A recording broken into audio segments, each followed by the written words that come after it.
Well, hello there, my friends. Chris Marcus here with you for Arcadia Economics on Wednesday, December 10th in 2025, almost to the end of the year. Although, as I know everyone is excited about, obviously, we have another Fed decision coming up in just an hour, followed by which will include another dot plot where we can see the Fed say that they're going to cut interest rates, then watch Mohammed El-Arian and others get concerned when something happens. They think the Fed's not going to cut interest rates. And then ultimately they end up cutting interest rates. And as we will dig into in today's video, which will be somewhat brief because I know everybody wants to go Fed watch and all that.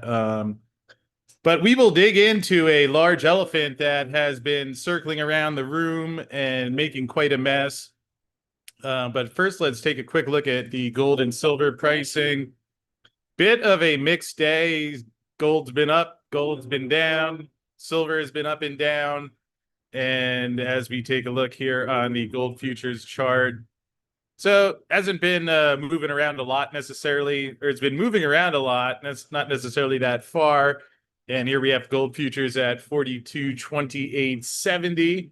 Silver, similar picture, currently back over the $61 level. And here is the chart for the last 24 hours. So you can see last night there it was, or no, that was, or no, yeah, late last night, early this morning, up at 62, got a bit above 62. We see 62.13 on the day range and the 52-week range. I'm just going to check here real quick, make sure everyone can hear me. Okay, there we go. Yes, and I see a question. When is the Fed meeting? That is going to be at 2 p.m. Eastern. Well, they've been having the Fed meeting. They'll release their statement at 2 p.m. Eastern, another press conference at 2:30. And anyway, I would imagine, as is often the case, probably have a big move in one direction or another at 2 p.m. when the statement comes out. I don't know that I expect anything shocking out of Mumbles during this press conference today, but we will see how that goes. Yet, unfortunately, here's one thing I can almost guarantee you they're not going. Actually, I will put a Joe Namath ironclad. I guarantee it. They will not be talking about this one at the Fed's press conference because, as I mentioned on our Substack today, at goldandsilverdaily.substack.com. Gold and silver rally for the Fed cut. So that's all we've been hearing out of Bloomberg and CNBC the last 2 weeks. Week before that, the metals were selling off. They thought there wasn't going to be a rate cut. Then there's going to be a rate cut. We're seeing the metals soar. Yet, if this is what happens, if silver goes to $60, when you have this 25 basis point rate cut, which I might add was, and I think I put, oh no, that I'll show you here is actually yesterday.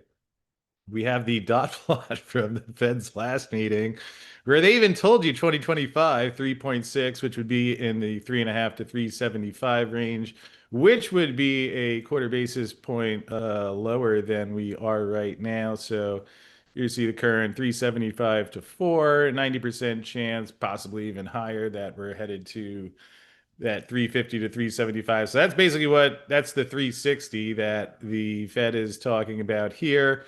So they said this back in September. Wall Street got their panties all in a bunch over the subsequent following months. And yet here we are with the rate cut. Silver's up at $60 already. Excuse me. 61. Sorry about that. Don't want to shortchange anyone. Yet, I know, all right, you've probably heard me say this several times at this point now, if you're a regular viewer.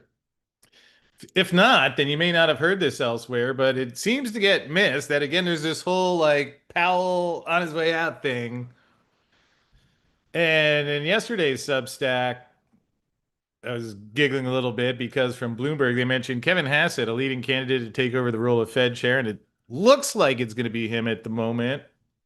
I've heard Trump is expected to make that announcement for his nominee in December. Well, so hopefully we'll find out soon enough. But anyway, Kevin said it would be irresponsible to lay out a plan for rates over the next 6 months, which one hand, like, okay, that makes enough sense. You know, I don't want to tip your hand too early. Although, on the other hand, I mean, is there really any mystery of what he's going to do after what Trump has done, after what he said about Powell, and every other cabinet member talking about the overvalued dollar? Although, fortunately, it didn't take too long because as I was reading yesterday's Bloomberg article, now rather than saying it's irresponsible to lay out a plan, Kevin Hassett, the front runner, said he sees plenty of room to substantially lower rates. Go figure. I said yesterday, if you knew someone who wanted to make an even money bet that rates would be higher by the time Kevin comes in, let me know. And now not only does he see plenty of room, not just, we can go a little faster, but there's plenty of room.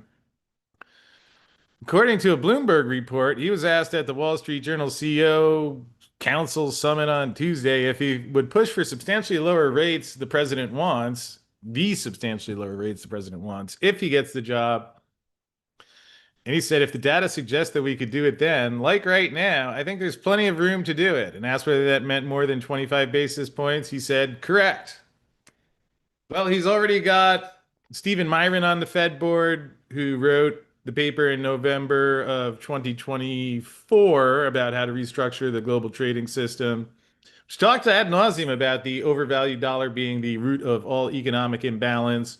Then he was made the chair of the Council of Economic Advisors for Trump. Then he became a Fed board to lay the foundation for what you don't need me to tell you is coming next. You've known it's coming next. We're getting closer to it. I'm stunned that there's this much commotion over today's Fed decision where, I mean, here, look at the probabilities there are probabilities, as you can see. I mean, this is just the first of many.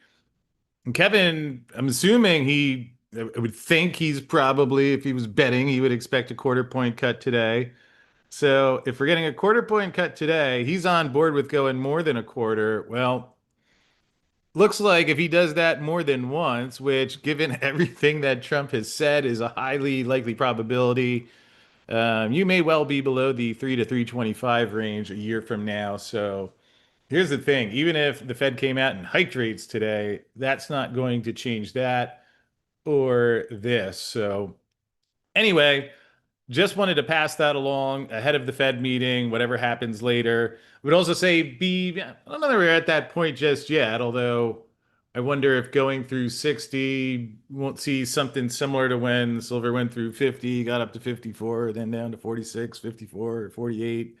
So not saying that will happen, but I was going to say be prepared for that. I don't know how one prepares. I don't know that that's, if you're a silver stacker, necessarily anything you need to do, but hopefully just so you don't wake up one morning and panic, if anything else. And speaking of which, it was nice to see just some news out from First Majestic, who has obviously benefited from the silver rally, as will commonly happen to one of the largest pure primary silver producers.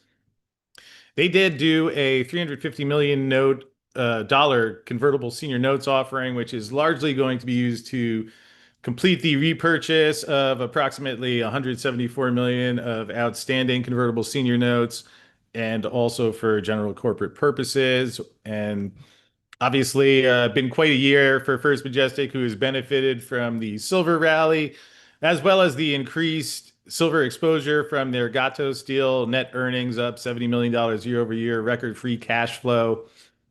And obviously, it will be fun to see what the next quarter looks like. I know we have a lot of First Majestic shareholders in our audience, and you can see back here when it was in the $5 range just back in May. So nice little triple since there. And thank you to First Majestic for all their involvement on the show. We're working on getting Keith back on soon. So sooner than later. But in either case, just wanted to pass this along because whether anyone else is paying attention to that particular factor or not, I would suggest it's going to matter a lot more than whatever you hear today. So that said, we'll wrap up. Go enjoy the rest of your afternoon, and I will see you again tomorrow.